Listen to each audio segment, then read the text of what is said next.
Good morning बच्चों। मैं हूं जैनेंद्र, आपका ऑनलाइन टीचर।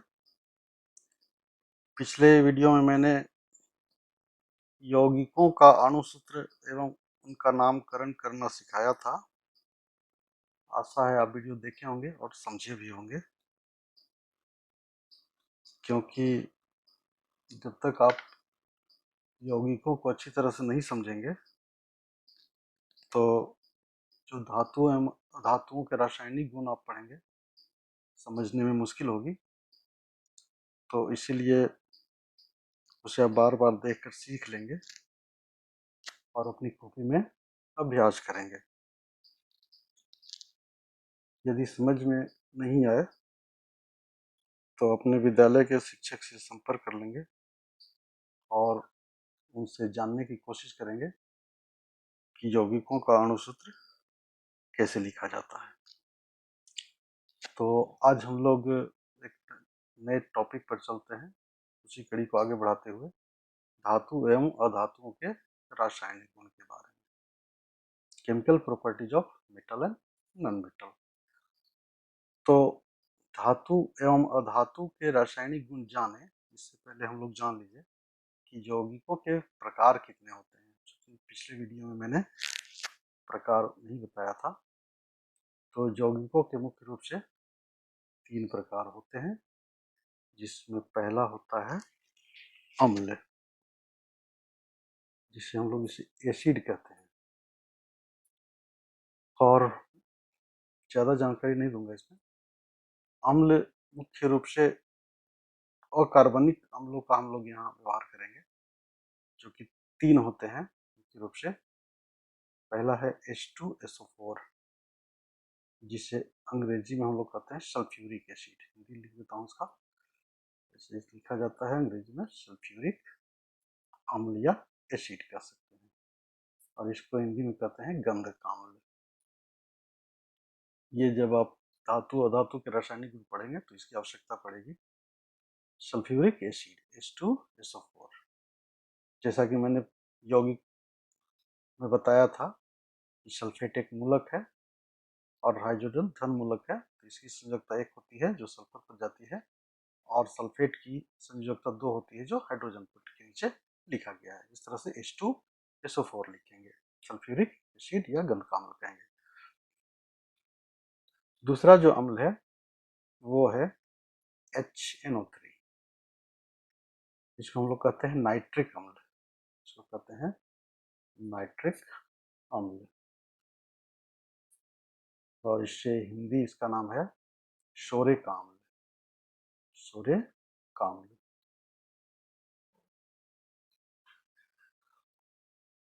इसमें भी उसी तरह देखिए, हाइड्रोजन का संयोजकता 1 होता है, मूलक एक लिखा नहीं जाता है, और नाइट्रेट का 1 होता है, इधर लिखा नहीं जाता है, दोनों तो कॉमन हो गया इसलिए नहीं लिखेंगे। और तीसरा जो सबसे महत्वपूर्ण अम्ल है वो है HCl, इसको कहते हैं हाइड्रोक्लोरिक अम्ल। हाइड्रोक्लोरिक अम्ल, और इसका हिंदी नाम होता है नमक अम्ल। ये नमक का अम्ल होता है, क्योंकि NaCl जो होता है Cl से जुड़ा हुआ है, और इसके कारण इसको हाइड्रोक्लोरिक अम्ल कहा जाता है। हाइड्रोक्लोरिक अम्ल के बारे में आप पहले भी जाने होंगे। ये जो हमारा आमाशय है उसमें स्रावित होता है, जो भोजन को पचाने में मदद करता है। तो ये यौगिक का पहला हो गया अम्ल। दूसरा कहलाता है क्षार, इसको भस्म भी कहा जाता है, अंग्रेजी इसका होता है बेस। और ये बेस को जब जल में घुला दिया जाता है तो उसका नाम हो जाता है अल्कली। दोनों में थोड़ा अंतर है, लेकिन क्षार को अल्कली भी, इसका अंग्रेजी नाम है एल्कली। दोनों नाम जानिए।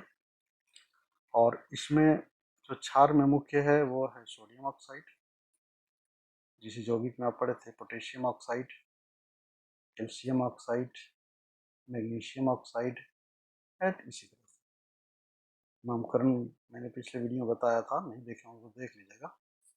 ये सोडियम है, ऑक्सीजन के साथ लगा सोडियम ऑक्साइड, पोटेशियम है, ऑक्सीजन के साथ लगा है, फिर कैल्शियम है, ऑक्सीजन के साथ लगा है, और एल्कली एक इसका जब जल में घुला दिया जाता है तो यही हो जाता है NaOH, यानी इसको पढ़ते हैं सोडियम हाइड्रोक्साइड। ये हो जाता है सोडियम हाइड्रोक्साइड। उसी तरह से पोटेशियम हाइड्रोक्साइड हो जाएगा पोटेशियम हाइड्रोक्साइड। ये आप पढ़ चुके हैं कंपाउंड में हाइड्रोक्साइड। उसी तरह से कैल्शियम हाइड्रोक्साइड इस तरह से लिखेंगे। कैल्शियम का वैलेंसी 2 हो जाता है तो OH के ब्रैकेट देकर के नीचे लिखेंगे, इसको पढ़ेंगे कैल्शियम हाइड्रोक्साइड। और भी आप अपनी बुक से देख लेंगे, बहुत सारे क्षार होते हैं। और तीसरा जो है उसे कहते हैं लवण, कहते हैं इसको साल्ट। और ये साल्ट क्या है? साल्ट जब क्षार और अम्ल रासायनिक क्रिया करते हैं तो लवण का निर्माण करते हैं। और मुख्य लवण जो है, बहुत सारे लवण हैं, NaCl है जो नमक कहते हैं, पदार्थ के प्रकार में मैंने बताया भी था। NaCl हो गया, इसके बाद सोडियम सल्फेट हो गया, पोटेशियम सल्फेट हो गया, कैल्शियम कार्बोनेट हो गया जो कि संगमरमर होता है, मार्बल होता है। तो ये सारे लवण कहलाते हैं। तो यौगिकों के प्रकार आप समझ गए होंगे, अम्ल, क्षार और लवण है।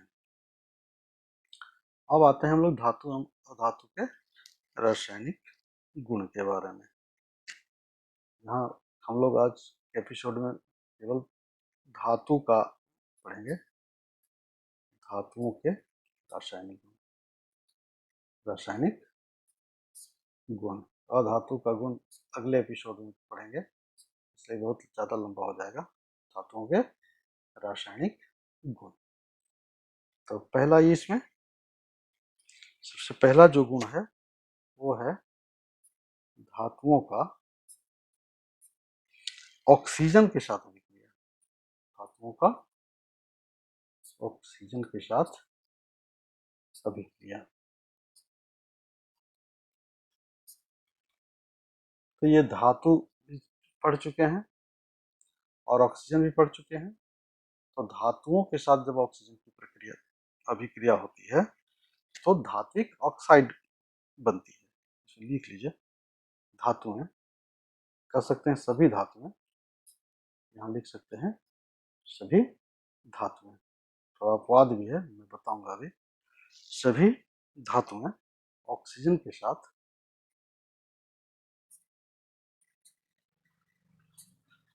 अभिक्रिया करके क्या बनाती है? धात्विक ऑक्साइड बनाती है। धात्विक ऑक्साइड बनाती है। और हम लोग इस अभिक्रिया को रासायनिक समीकरण के द्वारा दिखाते हैं। जैसे धातु मान लीजिए सोडियम, पोटेशियम, मैग्नीशियम है, तो सबसे अभिक्रियाशील धातु सोडियम है, पोटेशियम है। और जब इसको ऑक्सीजन के साथ अभिक्रिया कराया जाता है, ऑक्सीजन के 2 परमाणु लिखते हैं क्योंकि ऑक्सीजन अकेले नहीं रह पाता है। ये आप आगे के वीडियो में पढ़ेंगे, आगे की कक्षा में भी आपको जानना होगा। तो जब सोडियम को ऑक्सीजन के साथ प्रतिक्रिया कराएंगे तो यौगिक आपने लिखना सीखा था, ऑक्सीजन का वैलेंसी 2 होता है, सोडियम का 1 होता है। तो सोडियम का एक वैलेंसी को ऑक्सीजन पर नहीं लिखेंगे, लेकिन ऑक्सीजन की एक वैलेंसी को सोडियम पर लिखेंगे, और ये हो जाएगा सोडियम ऑक्साइड। और इसको बैलेंस करना भी जरूरी होता है। आप बैलेंसिंग या इसको संतुलित करना कहते हैं, जानेंगे आप अगली कक्षा में। फिलहाल इससे हम लोग जो बनता है उसको कहते हैं सोडियम ऑक्साइड। और इसे जब बैलेंसिंग करेंगे तो दोनों जो एलिमेंट्स हैं, सोडियम है, ऑक्सीजन है, उनके मोलिकुल को यानी परमाणु को बराबर किया जाता है। जैसे यहाँ सोडियम का 2 है तो यहाँ हम लोग 2 लिखेंगे, यहाँ 2 लिख देंगे तो हो जाएगा लेकिन यहाँ ऑक्सीजन 2 है, यहाँ एक ही रह गया, यहाँ लिखना पड़ेगा 2, 2 ऑक्सीजन हो गया। लेकिन जब ये सोडियम 4 हो जाता है तब आपको यहाँ लिखना पड़ेगा 4, यानी सोडियम का 4 अणु, ऑक्सीजन का 1 अणु मिलकर के सोडियम ऑक्साइड के 2 अणु बनाते हैं, ऐसा कर सकते हैं। उसी प्रकार पोटेशियम के साथ आप कर सकते हैं। और एक और मैं एलिमेंट्स ये धातु ले लेता हूँ, कैल्शियम।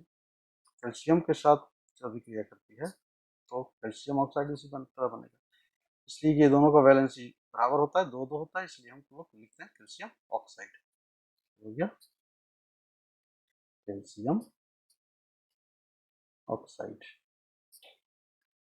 इसी प्रकार बहुत सारे जो धातु होते हैं उसको लेकर के आप अभ्यास करेंगे।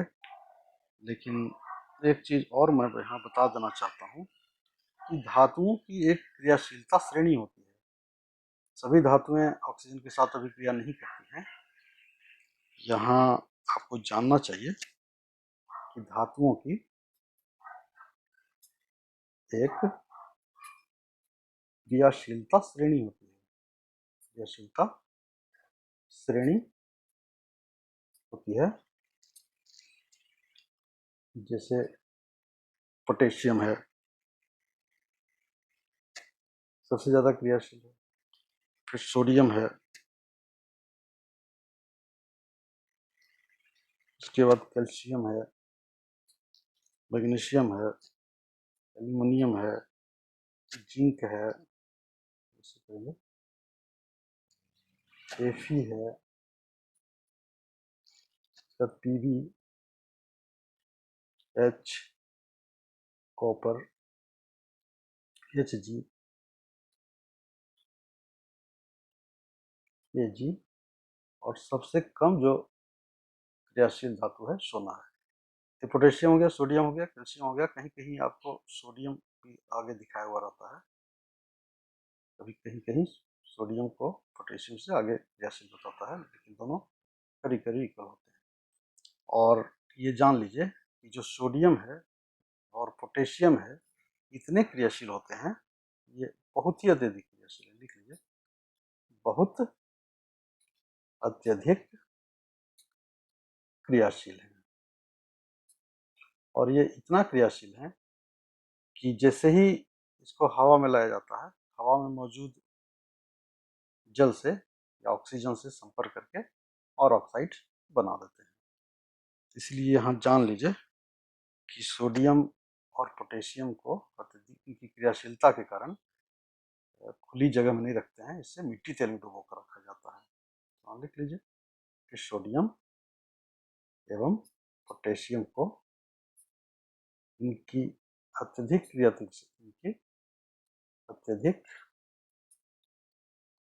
क्रियाशीलता के कारण मिट्टी तेल में डुबोकर रखा जाता है। मिट्टी तेल में डुबोकर रखा जाता है। इसके अलावे ये जो कैल्शियम है, मैग्नीशियम है, एल्युमिनियम है, जिंक है, Fe है, ये सारी जो धातुएं हैं ये ऑक्सीजन के साथ धीमी प्रतिक्रिया करती हैं। लिख लीजिए, कैल्शियम है, मैग्नीशियम है, एल्युमिनियम है, जिंक है और लोहा है, Pb, यहाँ तक टीन भी कर सकते हैं, Sm, ये धातुएं ऑक्सीजन के साथ धीमी प्रतिक्रिया करती है। आप देखे होंगे कि ये लोहा को यदि कुछ दिनों तक वायुमंडल में छोड़ दिया जाता है तो इसकी जो परतें हैं वो लाल हो जाती है। इसका क्यों ऐसा होता है? क्योंकि ये सारे जो कम क्रियाशील धातुएं हैं, जैसे Fe ले लीजिए, करती हैं, लिख लीजिए, करती हैं, जैसे Fe ले लीजिए, लोहा है और ये ऑक्सीजन के साथ धीमी प्रतिक्रिया होगी, यहाँ लिख लीजिए धीमी प्रतिक्रिया, और ये बनाता है FeO। या मैंने बताया था कि इसकी दो Fe की दो संयोजकता होती है, 2 और 3, FeO या Fe2O3, इसको कहते हैं फेरस ऑक्साइड, इसको कहते हैं फेरिक ऑक्साइड। तो ये जो आप लाल रंग का जो जंग देखते हैं, ये फेरस ऑक्साइड का वो होता है। तो आप समझ गए होंगे कि इसे अभिक्रिया ऑक्सीजन के साथ धातुओं की कैसी होती है। कुछ और जो कम क्रियाशील धातु हैं, जैसे ये Ag है या Au है, यानी ये चांदी हो गया या सोना हो गया, ये अभिक्रिया नहीं करती है। तो कुछ जो जिस मैग्नीशियम धातु जिसे है, लिख लीजिए, मैग्नीशियम जैसी धातु ऑक्सीजन में जलाने पर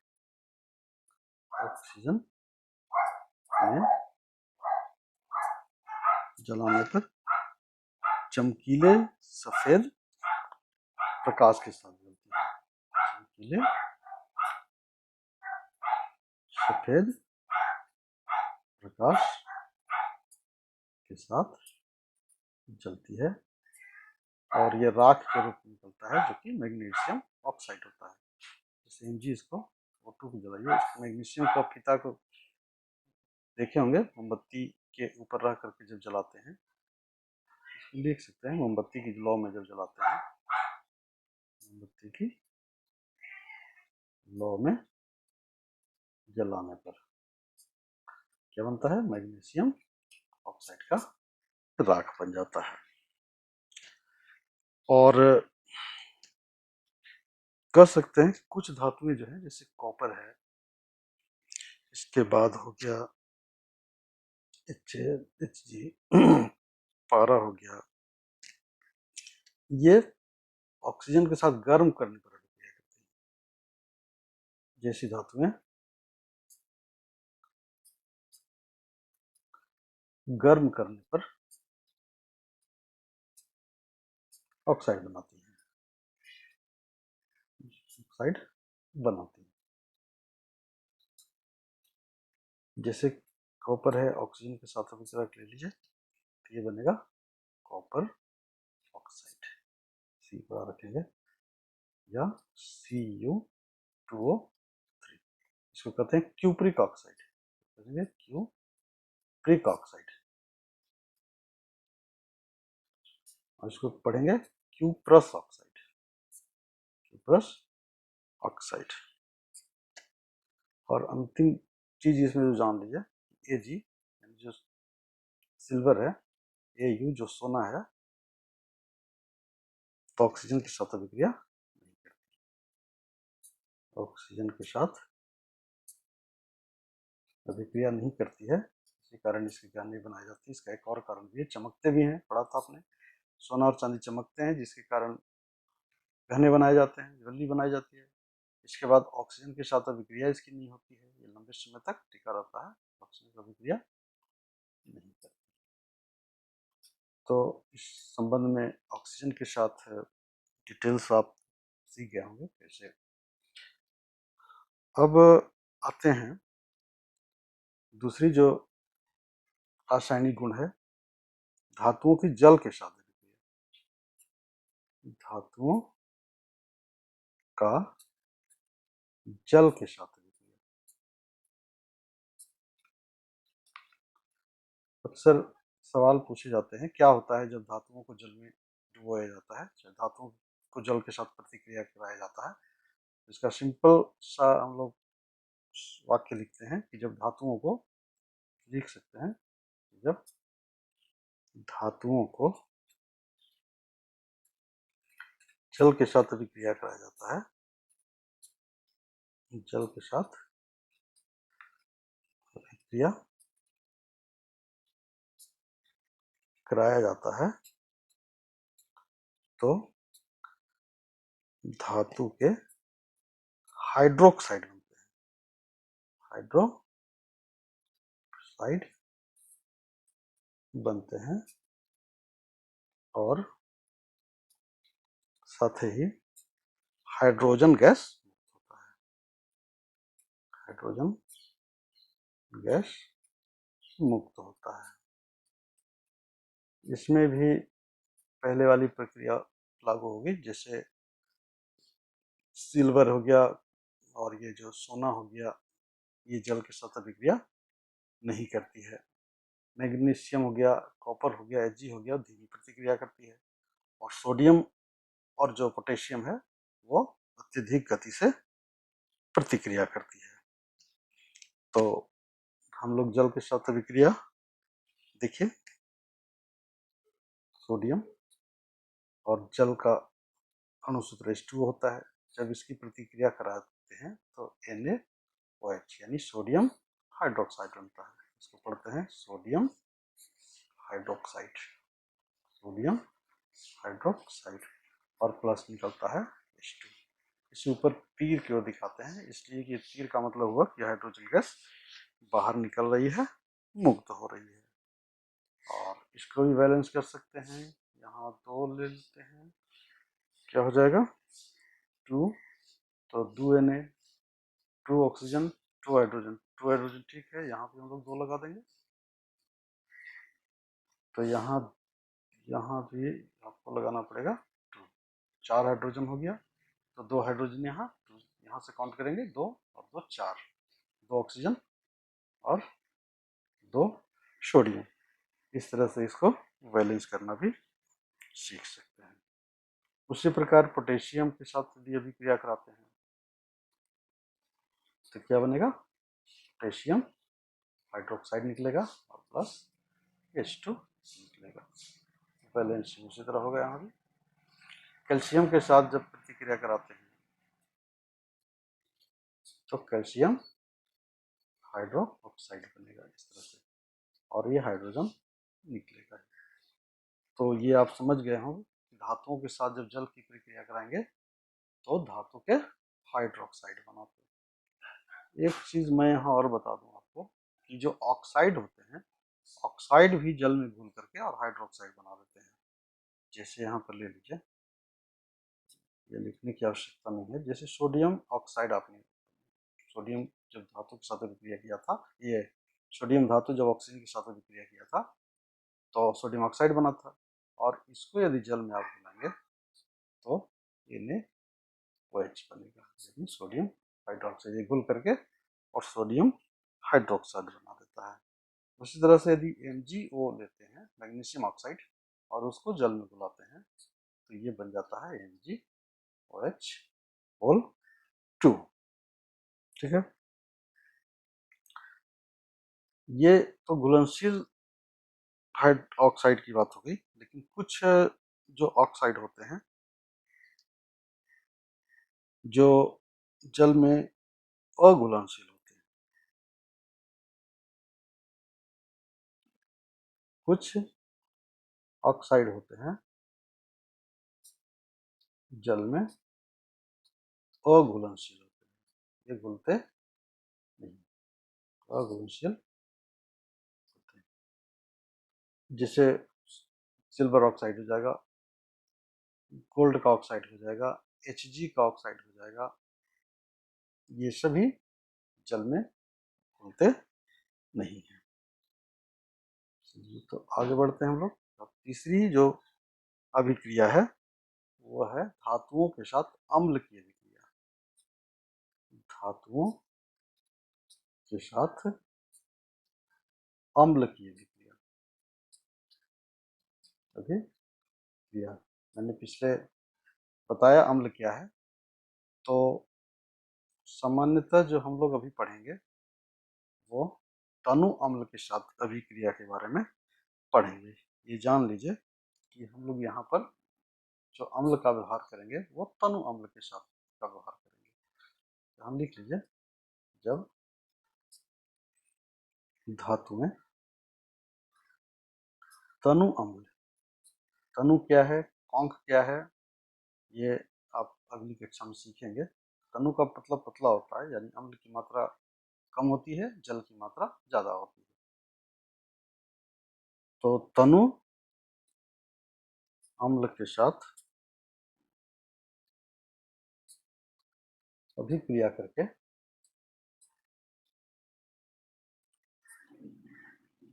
लवण बनाते हैं, जो सॉल्ट पढ़ा था आपने, लवण बनाती हैं और साथ ही हाइड्रोजन गैस H2 गैस मुक्त करती है, मुक्त करती है। जैसे उदाहरण ले लीजिए, जैसे पहले सोडियम ही लेते हैं और अम्ल हमारे पास 3 है, गंधकाम्ल जैसे नमकाम्ल है, सोडिकाम्ल है, और तीनों के साथ में अभिक्रिया करा करके और बता देता हूँ। तो सोडियम का जब या हाइड्रोजन सल्फेट यानी गंधकाम्ल के साथ अभिक्रिया कराएंगे तो बनेगा सोडियम सल्फेट, और ये जो गैस है हाइड्रोजन, ये बाहर निकल जाएगा। उसी प्रकार पोटेशियम है, पोटेशियम के साथ यदि H2SO4 का कराएंगे तो बना देगा पोटेशियम सल्फेट जोड़ H2O। इसके बाद अब मैं आगे बताता हूँ इसको। इसमें बहुत सारा एग्जाम्पल लेकर के बता देता हूँ।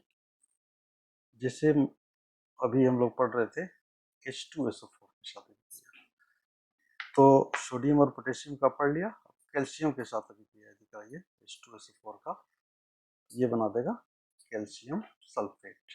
और कैल्शियम सल्फेट हम लोग इस तरह लिखते हैं, क्योंकि दोनों को वैलेंसी सल्फेट मूलक की और कैल्शियम की एक ही होती है, इसलिए हम लोग CaSO4 लिखते हैं और H2 बाहर निकालते हैं। उस तरफ मैग्नीशियम है, मैग्नीशियम को जब H2SO4 के साथ कराएंगे तो बनेगा MgSO4 प्लस H2। और भी जो धातुएं हैं आप अभी क्रिया करा करके लिख लेंगे। अब हम लोग अभी क्रिया कराते हैं HCl के साथ। तो जैसे सोडियम है, सोडियम के साथ जब HCl कराएंगे ये बनेगा सोडियम का क्लोराइड NaCl जोड़ H2 निकल जाएगा, या बैलेंस करना पड़ेगा। यहाँ हाइड्रोजन 2 निकला तो हो गया, तो 2 क्लोरीन हो गया, 2 क्लोरीन हो गया, तो यहाँ लगा देंगे। तो ये सोडियम क्लोराइड है, नमक है। इससे बनता है सोडियम को हाइड्रोक्लोराइड, हाइड्रोजन क्लोराइड कहिए, HCl कहिए, या हाइड्रोक्लोरिक एसिड कहिए, के साथ जब अभिक्रिया कराएंगे तो सोडियम क्लोराइड बनेगा, जो ये हमारा नमक है, और ये सॉल्ट है।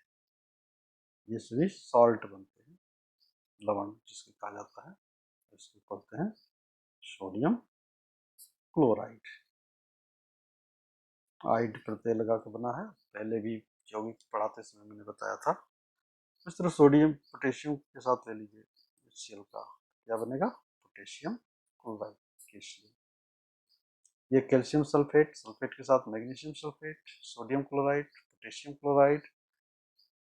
मान लिया बेरियम एक धातु है, उसको ले लीजिए HCl के साथ, क्या बनेगा BaCl2, वैलेंसी उसकी 2 होती है, तो बेरियम क्लोराइड, तो पढ़ेंगे बेरियम क्लोराइड। आई थिंक आप समझ रहे होंगे इसको। और एक जो आपका बच गया HNO3, इसके साथ भी क्रिया देख लीजिए। तो सोडियम का जब सोडिक अम्ल या नाइट्रिक एसिड के साथ अभिक्रिया कराएंगे HNO3 के साथ, तो बनेगा पोटेशियम नाइट्रेट KNO3, जो कि एक पोटेशियम नाइट्रेट सोडा कहलाता है, और साथ में निकलेगा H2 तो निकलेगा ही, यहाँ पे हम लोग भूल गए H2 निकलेगा। उस तरह से मैग्नीशियम है या कैल्शियम के साथ कराइए HNO3, तो कैल्शियम नाइट्रेट, कैल्शियम की वैलेंसी 2 होती है, नाइट्रेट का 1 होता है, यहाँ लिख लेंगे प्लस निकलेगा H2। तो आशा है कि आप इसको समझ रहे होंगे, और प्रैक्टिस करना पड़ेगा आपको, मेहनत करना पड़ेगा थोड़ा इस पर जानने के लिए। और जो चौथा प्रॉपर्टी मैं बता दूं आपको, ये है धातुओं का क्षार के साथ अभिक्रिया। कुछ धातुएं ऐसी करती हैं, धातुओं का क्षार के साथ अभिक्रिया।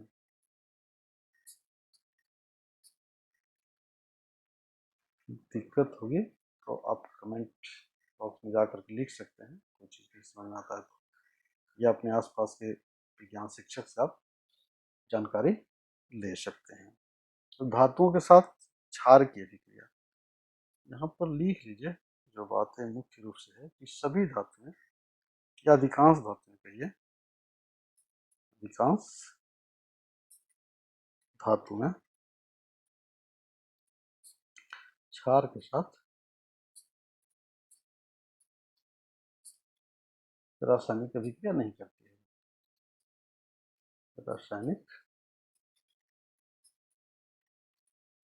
अभिक्रिया नहीं करती है,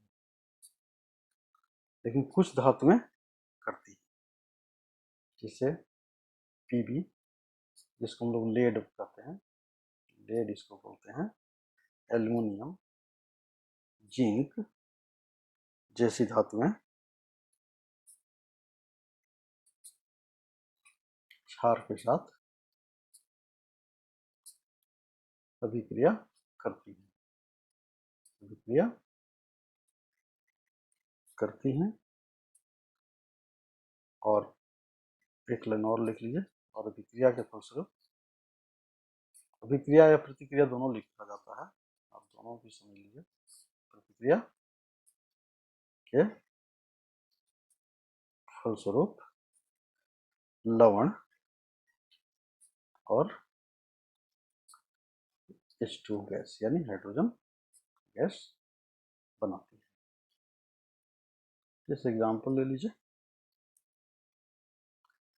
यहाँ NaOH आपका ये क्षार है, सोडियम हाइड्रोक्साइड, और इसको यदि हम Zn से प्रतिक्रिया कराते हैं तो ये प्रतिक्रिया कर क्या बनेगा, Na2ZnO2 प्लस H2, और इसको हम लोग कहेंगे सोडियम जिंकेट। ये रेयर प्रतिक्रिया होती है, सोडियम जिंकेट। दोनों धातुएं जुड़ती हैं, यहाँ सोडियम अत्यधिक क्रियाशील होने के कारण होता है और जिंक के साथ जुड़ गया।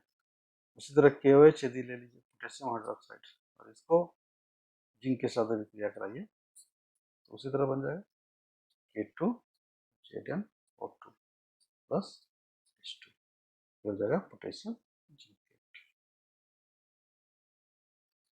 तो ये हो गया आपका रासायनिक गुण धातुओं के। अगले वीडियो में मैं बताऊंगा अधातुओं के रासायनिक गुण के बारे में, तो आप बने रहें मेरे साथ। और ये वीडियो अच्छी लगती है तो अपने मित्रों को भी बताएं। आज के लिए इतना ही, धन्यवाद।